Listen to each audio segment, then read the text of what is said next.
Bonjour Camille, est-ce que tu peux te présenter et nous parler de ton parcours?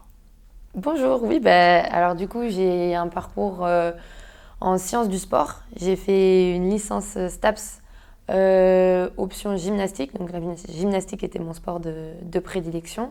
J'en faisais depuis que j'avais 5 ans en compétition, donc j'ai continué à la fac. Et j'ai choisi un parcours en activité physique adaptée et santé. Donc c'est un parcours en fait où on apprend à enseigner le sport et encadrer le sport pour des personnes à besoins spécifiques. Donc ça concerne les personnes en situation de handicap, les jeunes enfants, les personnes à besoins sociaux spécifiques, les personnes âgées, les personnes malades chroniques, etc. Donc ça ouvre des interventions sur les hôpitaux, les associations, les instituts médico-éducatifs, etc. Donc tout un panel d'organisations dans lesquelles on pouvait intervenir. Et du coup, j'ai fait ça pendant 3 ans et à la fin de ma licence, je me suis un peu posé la question de où est-ce que j'allais atterrir.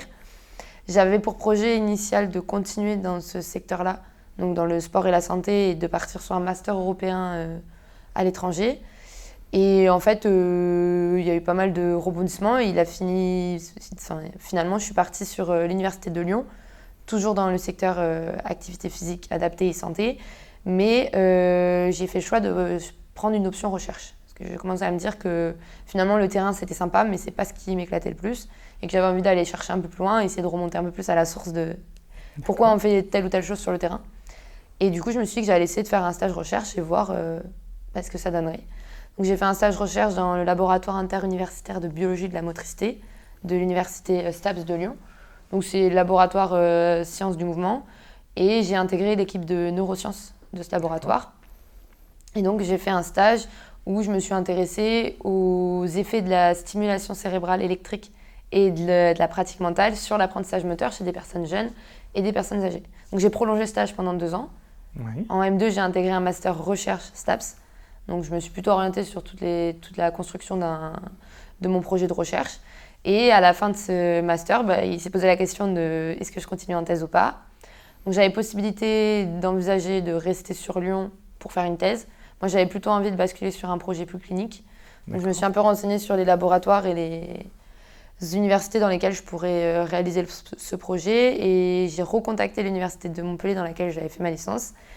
J'ai choisi du coup une personne par ses compétences et ses domaines de recherche du coup sur le laboratoire que j'ai contacté et qui a accepté du coup de me recevoir, de construire un projet de recherche avec moi et m'a présenté au concours du coup de l'école doctorale à Montpellier. Donc c'est toi qui as contacté le laboratoire pour construire ton projet avec eux, c'est pas eux qui avaient déjà un sujet. Ouais, en fait, il y a toujours dans les laboratoires des projets qui circulent. Mais là, moi, ce que j'ai fait, c'est que du coup, je voulais faire une thèse avec ce laboratoire, avec ces personnes-là. Du coup, je les ai contactés. Je l'avais déjà construit un projet autour de ce qu'ils faisaient déjà. J'avais essayé d'ajouter un peu mes compétences dedans pour essayer de construire quelque chose. Et du coup, on s'est rencontrés plusieurs fois, surtout le 2e semestre de mon Master 2. Et on a construit un projet en accord avec les besoins du laboratoire et mes envies à moi et mes attentes. Et comme du coup, c'était pas un projet prédéfini, il n'y avait pas de financement dédié dessus. Donc il a fallu que j'aille passer le concours de l'école doctorale pour avoir une bourse que j'ai obtenue directement à la fin de mon Master 2 et j'ai pu démarrer ma thèse du coup en octobre 2019, donc il y a 2 ans. Et là, je rentre en 3e année de thèse dans 1 mois. D'accord. Et alors, ton sujet de thèse, il porte sur quoi? Alors, mon sujet de thèse, c'était un peu les montagnes russes. Mon premier sujet de thèse, parce que je considère que j'ai un peu 2 sujets de thèse, mon premier sujet de thèse, c'était étudier les effets de l'ajout d'une stimulation électrique cérébrale et de la réalité virtuelle dans les protocoles de rééducation de patients qui ont un AVC et regarder en fait si l'ajout de la stimulation électrique par-dessus la rééducation par réalité virtuelle, elle optimisait et elle améliorait encore plus les capacités fonctionnelles des patients après une rééducation intensive. Donc en fait, on cherchait un peu des manières d'optimiser la rééducation et d'avoir des patients qui, à la sortie de la rééducation, étaient encore en meilleure santé et encore plus aptes et plus autonomes d'un point de vue moteur et fonctionnel. D'accord. Donc, mais là, on n'est plus trop dans le domaine du sport. Alors, ça reste dans le domaine du sport, mais alors, c'est un peu compliqué, c'est qu'en fait, en STAPS, on pense tous, on fait que du sport. Mais en fait, on fait surtout des sciences du mouvement. D'accord. Et les sciences du mouvement, c'est très, très global. Et du coup, là, moi, la partie sciences du mouvement, c'est la fonction. Donc, c'est des patients qui bougent, ils apprennent à bouger, ils réapprennent à faire des mouvements. Et on fait de l'analyse du mouvement. Donc, en fait, dans la position où ils sont, ils vont réaliser leur mouvement et on essaye d'analyser un peu toutes les composantes du mouvement et essayer de comprendre comment fonctionne le mouvement et comment on peut l'améliorer. D'accord. Donc ça va un peu plus loin. Et tu as dit aussi que tu as parlé aussi de réalité virtuelle. Ouais. Et donc, on parle de casque de réalité virtuelle. Et ça, c'est utilisé dans la rééducation. Alors, ouais, en fait, ils utilisent. Alors, la réalité virtuelle, par casque de réalité virtuelle, elle est utilisée. Oui. C'est pas ce que j'utilise moi pour 2 raisons. La première raison, c'est. Alors, je sais pas si tu as déjà fait de la réalité virtuelle, mais. Je suis malade. Voilà. Moi, je suis malade. C'est très clair, moi aussi. Donc, c'est très particulier comme environnement, la réalité virtuelle. C'est très intéressant pour des personnes, par exemple, amputées, des personnes qui n'arrivent plus à bouger leurs bras, etc. C'est intéressant parce que, en fait, ils se reconstruisent un espace dans lequel ils peuvent faire les mouvements qu'ils n'arrivent plus à faire. D'accord. Mais on a cette problématique de les patients sont malades. Et on a quand même beaucoup de personnes qui peuvent être déséquilibrées, qui peuvent avoir des vertiges. Donc c'est un peu compliqué. Donc nous, on a fait le choix de basculer sur un système semi-immersif. D'accord. Donc où les patients sont face à un écran d'ordinateur et ils interagissent avec l'écran d'ordinateur par le biais d'un bras articulé.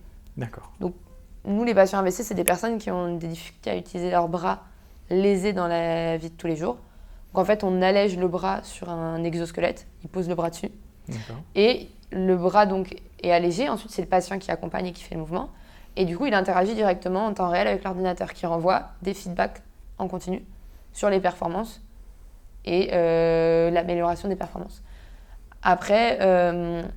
Ça, c'est une procédure, on va dire, classique de rééducation qui existe. Ouais. Et si je comprends bien, toi, ce que tu essayes de faire, c'est ajouter de la stimulation électrique. Tout à fait, ouais. En fait, c'est des procédures qui sont utilisées alors, sur les CHU donc, sur lesquels je travaille. Il y a l'hôpital de la Péronie et l'hôpital du Grau-du-Roi. D'accord. Donc, sur les services de MPR, donc médecine physique et adaptation. Et en fait, sur ces services-là, c'est des protocoles de rééducation qui sont déjà utilisés. Et cette partie-là a été énormément démontrée dans la littérature comme étant bénéfique chez les patients. Alors, c'est pas la réalité virtuelle seule, c'est vraiment une rééducation classique et on implémente par-dessus des temps de réalité virtuelle. D'accord. Et du coup, l'idée, c'est de regarder si, OK, on a ça qui fonctionne bien, mais est-ce qu'on peut pas encore rajouter quelque chose là-dessus pour que ça fonctionne encore mieux ? Les stimulations électriques. La stimulation électrique. Alors, comment on fait des stimulations électriques ? Alors, la stimulation électrique, j'avais ramené mon petit casque pour te montrer comment on fait. D'accord. Donc, du coup, on installe sur la tête des patients un casque en néoprène qui ressemble à ça. D'accord. Et donc, l'idée, c'est de stimuler électriquement, donc avec un faible courant excitateur, donc qui avoisine les 2 mA. D'accord. Et en fait, l'idée, c'est de stimuler le cortex qui est lésé. Donc, les patients qui ont une AVC, de manière générale, ils ont donc un des 2 cortex, droit ou gauche, qui va être lésé. Donc, les aires cérébrales lésées sont totalement différentes selon les patients, mais on a toujours au moins une latéralisation de la lésion. D'accord. Et donc, nous, on s'intéresse à essayer de réactiver le côté lésé. Donc, en fait, on installe des électrodes, on a des trous sur ce casque.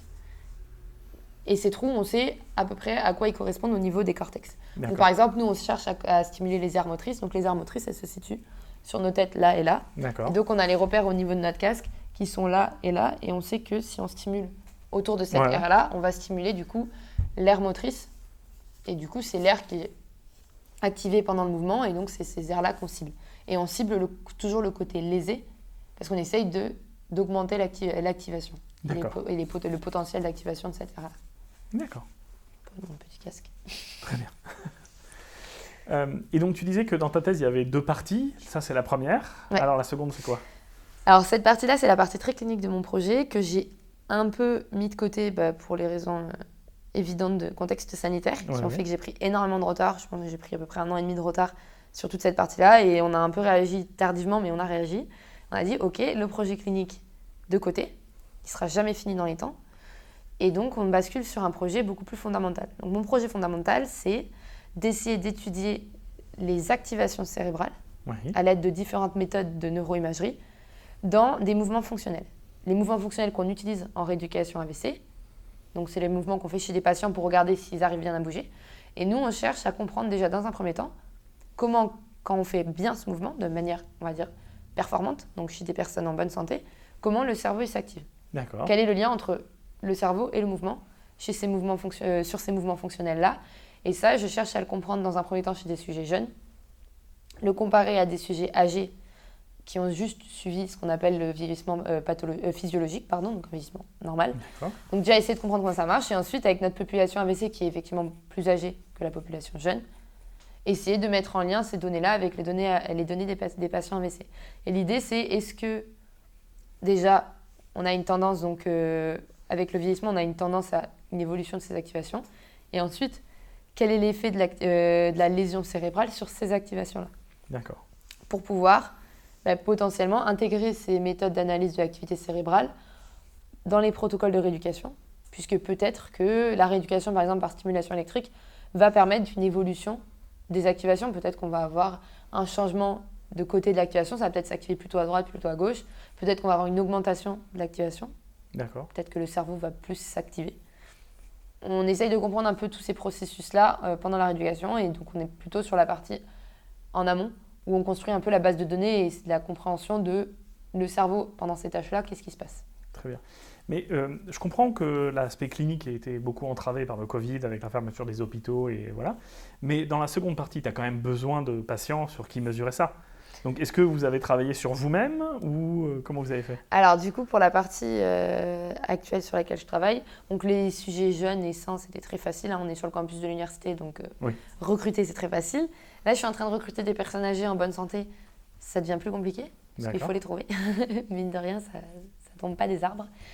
Et ensuite, on passe aux personnes AVC. Et alors, les personnes AVC, je vais récupérer les données du projet clinique. En fait, sur ce projet clinique, c'est un projet clinique sur lequel on va recruter 58 patients. Et actuellement, on en a fait passer 13. D'accord. Donc, d'ici la fin de ma thèse, j'ai espoir qu'on en ait une vingtaine qui soient analysables. Donc, on va récupérer les données des patients à l'inclusion, donc avant qu'ils fassent le protocole. D'accord. Donc, ça veut dire qu'on a des données qu'on aurait pu récupérer si on avait enregistré n'importe quel patient qu'on aurait croisé dans les couloirs. Et donc, ça nous permet de ne pas avoir à repasser par la construction d'un projet, mais de garder les données du projet qui est en cours et qui est, lui, validé d'un point de vue éthique, d'un point de vue financier, cadré, etc. Et donc, du coup, on va se servir de ces données-là pour travailler avec les données des sujets sains. Très bien. Tu as évoqué le fait que le projet il était cadré d'un point de vue éthique. Comment ça se passe, ça? Comment c'est quoi qu'est-ce qui est demandé pour faire ce genre de projet et comment c'est créé l'aspect éthique de la chose? Alors l'aspect éthique, il passe par ce qu'on appelle un comité de protection des personnes, donc CPP, et qui doit lui être validé avant la moindre expérimentation.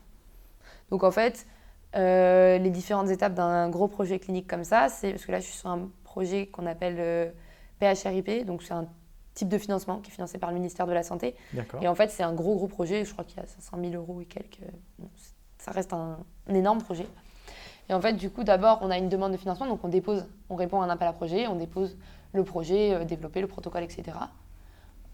Une fois que le projet est accepté, financé, etc., on passe à la rédaction du CPP. Donc on rédige un CPP, on rédige le protocole, on le soumet au CPP.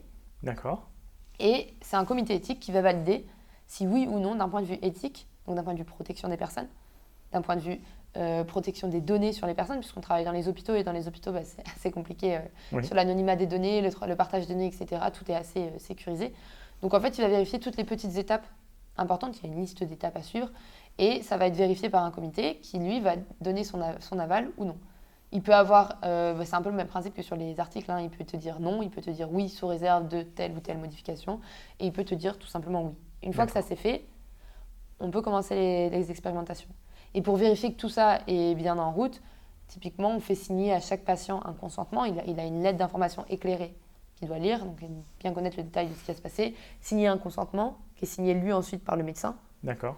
Et donc on a tout plein de petites étapes qui permettent de vérifier que le protocole et le projet est éthique et que tout est dans les clous de ce qui est attendu et de ce qui doit être fait. D'accord. Et cette partie éthique, elle est comprise dans l'appel à projet quand on soumet à l'appel à projet ou c'est successif? C'est une fois qu'on a obtenu l'argent qu'on fait ça?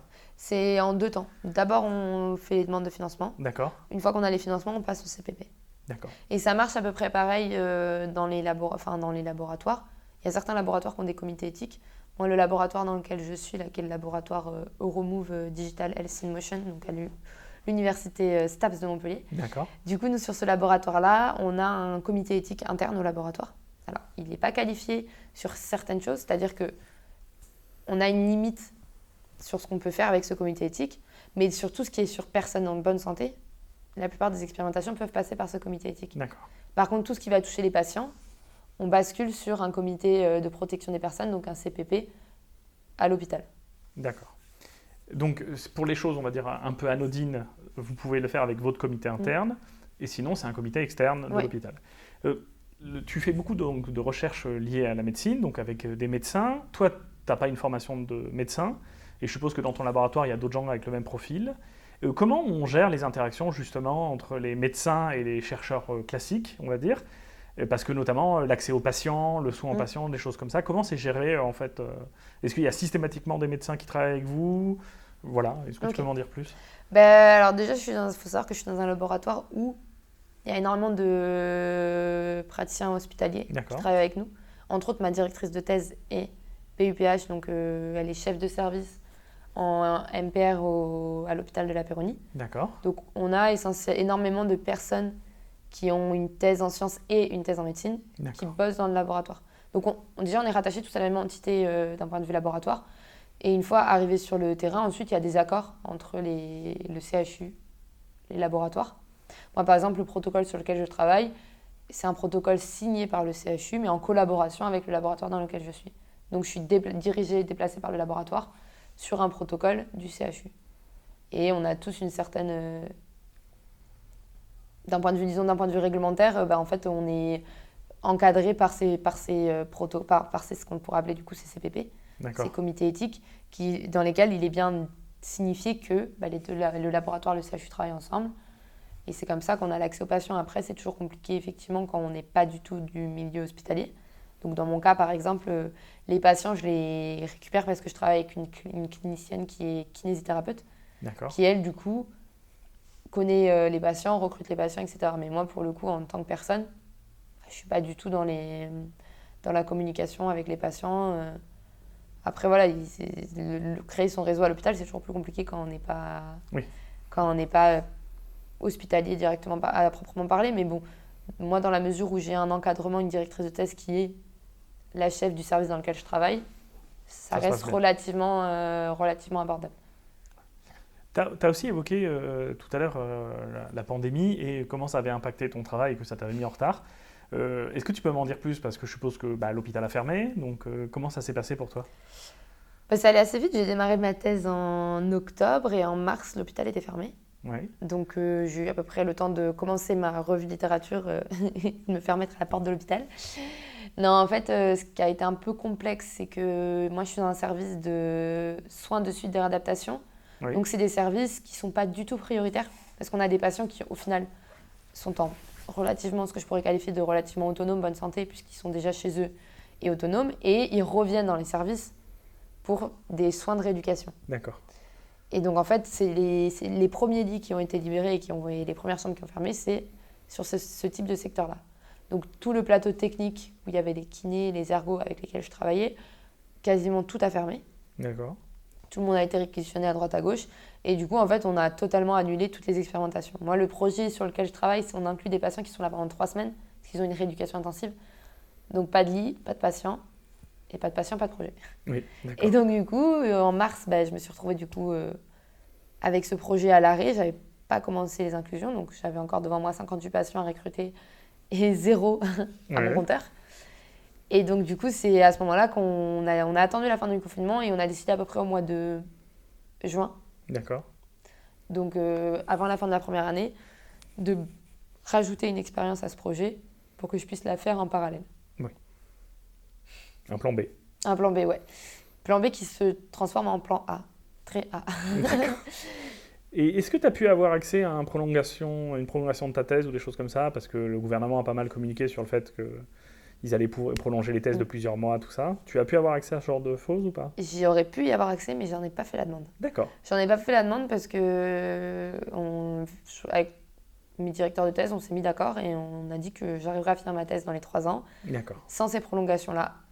Et je suis pas hyper pessimiste ni très optimiste. Je suis un peu entre deux. Je pense que je peux le faire, mais si tout s'aligne bien, ça devrait bien se passer. D'accord. Et donc, je suppose que tu n'auras pas, au final, 58 patients. Tu en auras forcément moins. Et, il t'en faudrait combien au minimum pour que tu puisses dégager vraiment des connaissances intéressantes? Je pense que les connaissances très intéressantes, on les aura à la fin de la cohorte. D'accord. Mais déjà, si j'arrive à avoir une vingtaine de patients, puisque j'ai une vingtaine de sujets sans jeunes, une vingtaine de sujets âgés, oui. On pourra déjà faire des assez bonnes analyses qui commenceront à être un petit peu robustes. je pèse mes mots, sinon les statisticiens vont me taper dessus, mais qui commenceront à vouloir dire quelque chose, on va dire. Donc je pense que déjà, si j'arrive à avoir 20 patients d'ici l'été prochain, on devrait pouvoir commencer à en conclure pas mal de choses. Après, la problématique, c'est qu'on travaille sur le cerveau chez des personnes qui ont des lésions au cerveau. Oui. Alors, travailler sur le mouvement chez des personnes qui ont des os cassés, des muscles lésés, des choses comme ça, visuellement, on voit ce qui se passe. Oui. Le problème du cerveau, c'est que, en fait, on a énormément de phénomènes de plasticité. Donc, en fait, si c'était l'aire numéro 1 qui disait bonjour à l'aire numéro 2 pour bouger le bras, potentiellement, si l'aire numéro 2, elle est lésée, et elle va aller dire bonjour à l'aire numéro 3. D'accord. Pour pouvoir bouger le bras toujours. Et ça, en fait, au final, la grosse question qui se pose dans ce projet, c'est si finalement il arrive à bouger à la fin, le patient, est-ce que c'est vraiment important qu'on retrouve des patterns d'activation qui sont semblables à ce qu'on a chez les sujets en bonne santé? C'est un peu sur ces parties-là qu'on se questionne beaucoup en ce moment.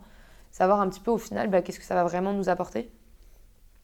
Si on trouve des évolutions très intéressantes et très liées à celles des sujets sains, là, on pourra peut-être dire, OK, nos kinés, ils vont mettre le bonnet, donc c'est toujours ce même bonnet, au patient. On va regarder, OK, le cerveau, il s'active comme ça, donc peut-être qu'en stimulant, il va s'activer différemment et il va mieux bouger.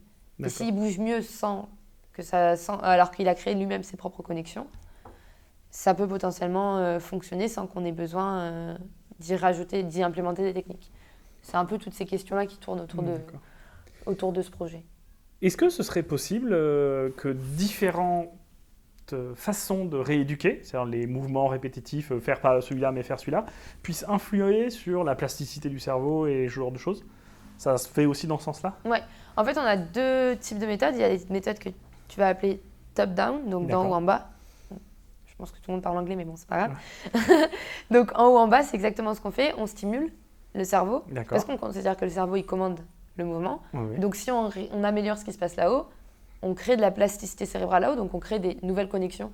Donc c'est des nouveaux chemins entre les zones du cerveau, entre les neurones. Et donc si on crée cette plasticité-là, potentiellement, il va mieux bouger. Et maintenant, on travaille aussi inversement avec des méthodes qu'on appellera bottom-up. Oui. Et donc ces méthodes bottom-up, donc bas-haut, c'est des méthodes, par exemple, exactement comme la réalité virtuelle, avec lesquelles, du coup, on va faire bouger le patient pour que le cerveau, il voit qu'il bouge. Et à ce moment, on va avoir un phénomène inverse de plasticité cérébrale où, pareil, les zones vont se reconnecter entre elles et le mouvement va être de plus en plus fluide et va être de plus en plus maîtrisé. Et au-delà des deux techniques que j'ai présentées, il y a des techniques, par exemple, on utilise, par exemple, en rééducation post-AVC, une technique qu'on appelle de mouvement contraint. Ouais. Contrainte induite. D'accord. Je l'avais en anglais, pas en français.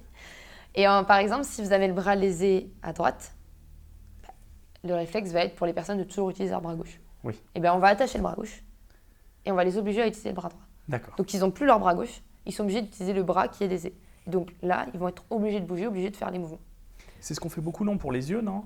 Avec souvent, je vois pour les enfants avec des patchs sur les yeux. Avec les patchs sur les yeux, ouais. D'accord. En fait, on force le membre faible, on va dire, ou l'œil faible, à travailler. Il y a un truc qui est assez intéressant aussi dans le même style, c'est chez les patients qui ont eu une amputation des membres, on fait de la thérapie miroir. Oui, d'accord. Donc thérapie miroir, en fait, on va avoir, donc admettons, il a son bras droit en moins, on va placer un miroir du coup à peu près au milieu, comme ça, et le patient va poser son bras gauche du coup sur la table, et en fait, visuellement, il va voir le bras gauche et le miroir. Et donc, il va revoir deux bras. Oui. Et il va avoir l'impression d'avoir ces deux bras. Et en fait, en travaillant là-dessus, donc on ne fait pas repousser les bras, mais par contre, on travaille énormément sur la douleur du membre fantôme. D'accord. Donc, c'est des patients qui ressentent, par exemple, qui ont l'impression d'avoir toujours leur bras et qui ont des douleurs à ce bras-là alors qu'ils sont amputés. Et en fait, en travaillant sur ça, on fait travailler le cerveau aussi. Et en fait, on lutte contre cette douleur du membre fantôme. D'accord. Okay. Ouais, et en fait, il y a pas mal de techniques comme ça qui partent soit d'en haut, soit d'en bas. D'accord. Merci pour tous ces détails. J'aimerais maintenant vous poser des questions un peu plus personnelles, et je pose toujours à peu près les mêmes, dans le même ordre. Et donc la première, c'est toujours, est-ce que dans tout ça, il y a quelque chose qui te rend particulièrement fier, que tu as envie de partager avec nous? Alors, à l'heure actuelle, il y a une semaine, je savais ce que c'était, mais on va rester sur la même chose, parce qu'en une semaine, il ne s'est pas passé grand-chose. Mais j'ai du coup mon premier article de thèse qui est passé en révision mineure, ce qui est assez... Je dis bien. Bon, alors après, c'est un article de méthodologie, donc je pèse un peu mes mots, puisque la méthodologie, c'est quand même très carré, comme papier. Donc, en fait, c'est plutôt est-ce que l'éditeur allait être intéressé ou pas être intéressé. Mais disons qu'avec les 2 années compliquées, c'est un peu un premier pas vers les choses s'arrangent et ça va passer. Et dans le même style, là, je participe au mois d'octobre à 2 congrès, D'accord. à 2 semaines d'intervalle et je pense que c'est pareil, ça va être des discussions très très intéressantes et je suis assez fière que tout soit passé en communication orale parce que je pensais qu'il y aurait une partie qui passerait plutôt en communication postère et tout est passé en communication orale. Donc ça, c'est sur la partie... félicitations pour le premier papier, je veux dire. D'ailleurs, ça me fait poser une question.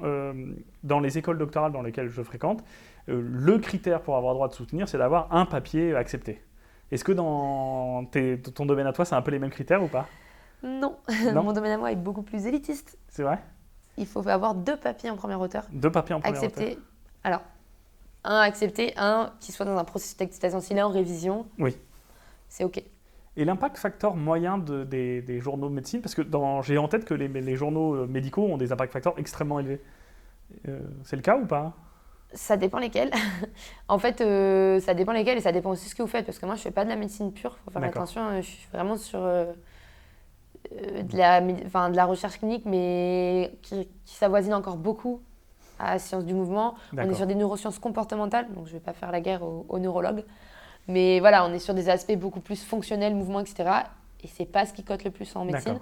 Là, par exemple, je suis sur une revue je publie du coup dans une revue de médecine avec un impact factor à 3, il me semble. Dans la recherche en sciences du mouvement, on tourne sur des impact factors entre 2 et 5. Oui, donc c'est un peu comme dans mon domaine en fait. C'est global. Après, oui, si on va taper sur des revues un peu plus cotées, il faut vraiment avoir les Nature, des bons résultats. Ouais, voilà, c'est ça, Nature. In human, je ne sais plus comment c'est, en comportement, je ne sais plus c'est quoi. Très bien. Et ma prochaine question, c'est l'opposé de la source de fierté. Est-ce que dans tout ça, il y a eu à un moment une grosse difficulté, un échec, une erreur, que tu aurais envie de partager et comment tu l'as gérée ? Il y en a eu beaucoup. Déjà, il y a eu le Covid. Oui, mais le Covid, non, c'est ça le Covid. Moi, ce qui est compliqué, c'est que je pense que j'ai eu du mal à me détacher du projet clinique. Oui. Ma 2e année de thèse, ce qui fait que je pense que j'ai perdu une 2e année. J'ai un peu l'impression que je vais faire ma thèse en 1 an.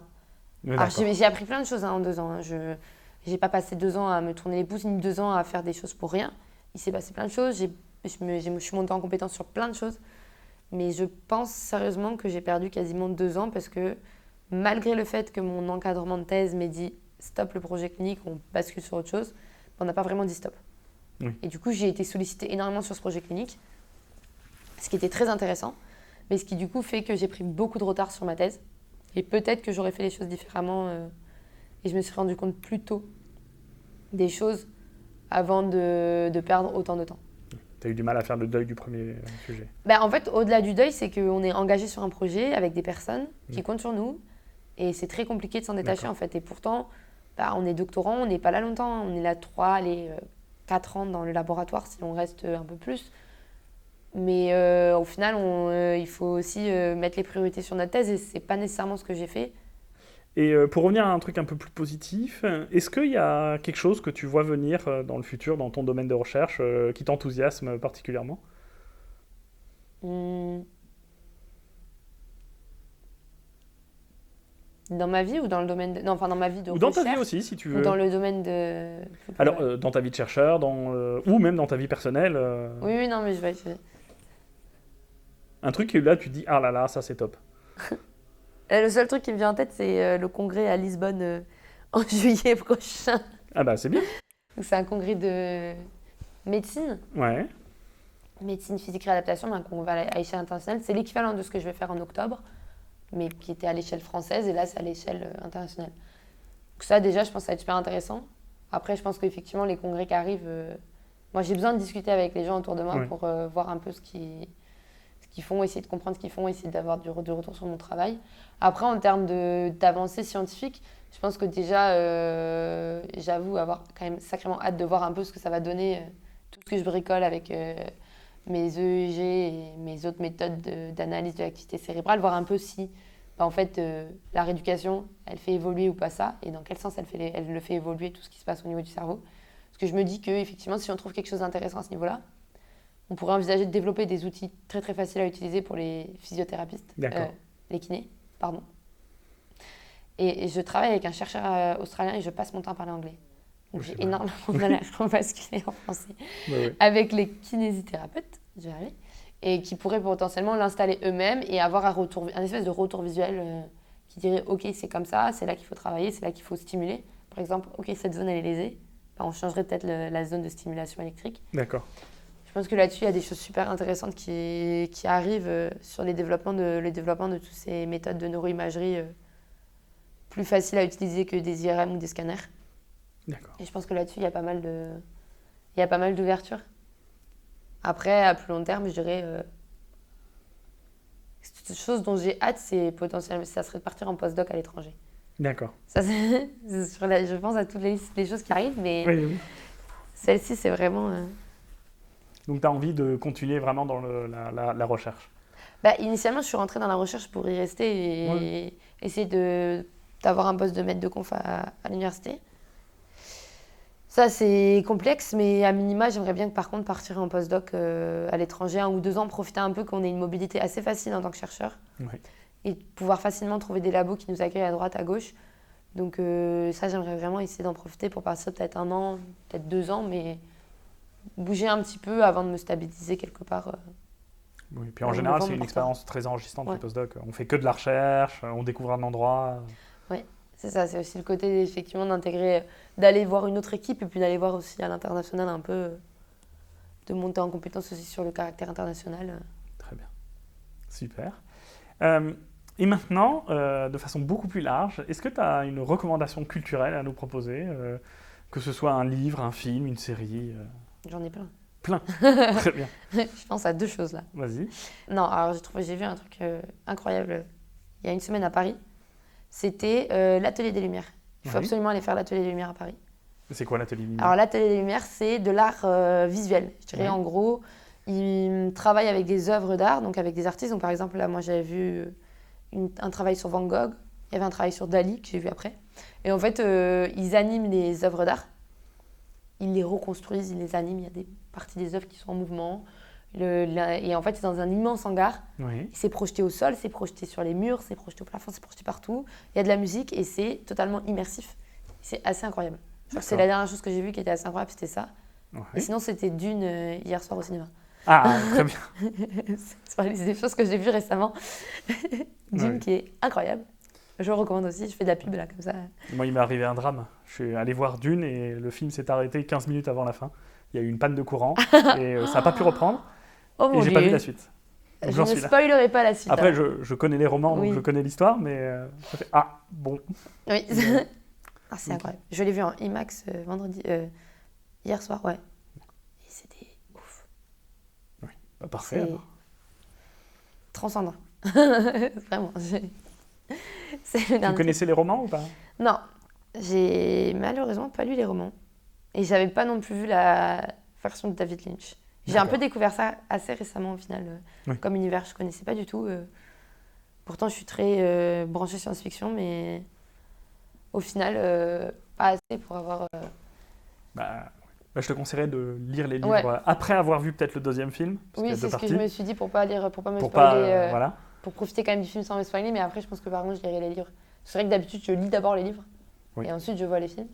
C'est ce que j'ai fait dans la plupart des trucs que j'ai vus. Moi, c'est quelque chose que j'aime beaucoup, de découvrir le film d'un roman que j'ai déjà lu, pour voir qu'est-ce qui change, comment il le voit, la façon différente. Parfois, il y a des choses qui ne me plaisent pas du tout, il manque cette scène-là, ou non, le personnage n'a rien à voir, mais j'aime bien découvrir. Ouais, ça, c'est vrai que c'est assez... Je me sens jamais trahi, moi. Non, j'ai jamais été vraiment déçue. Je crois que les seules adaptations cinématographiques qui m'ont vraiment déçue, c'est les Dan Brown, là, Da Vinci Code. Oui, d'accord. Le premier était pas mal adapté, après j'étais hyper déçue par les deux suivants. Par rapport au livre, bon. Ah, je les ai jamais vus, les autres. J'ai vu que le premier. Voilà. Les livres sont super par contre. Oui, très logique mal, et qui est top. Mais non, après, sinon je réfléchis si j'ai d'autres recommandations dans la vie d'autres recommandations culturelles? Bah, déjà, c'est un film de 2h50, c'est déjà bien. Oui, c'est vrai que ça occupe pas mal. Ça occupe pas mal. Ça occupe pas mal. Et l'exposition à Paris, donc ça fait un aller-retour de 6 heures. C'est ça. J'ai rempli un week-end là, c'est bon. Parfait. Non, c'est vrai que... Et ben, merci beaucoup. Pour terminer, si des gens veulent te contacter pour discuter avec toi de ton travail ou de Dune, c'est quoi la façon la plus efficace? La façon la plus efficace, c'est soit par ResearchGate. Ouais, C'est assez facile de me trouver, sinon par mail. d'accord. Mais si je dicte mon mail, Alors, je pourrais le rajouter. tu veux rajouter mon mail en Je le bas? rajouterai. Par mail, comme ça. Bah, c'est ça, exactement. Non, ResearchGate ou mail, c'est les plus simples. Après, si on me trouve sur les réseaux sociaux, Très bien. mais le plus simple, ça reste, je pense, ResearchGate.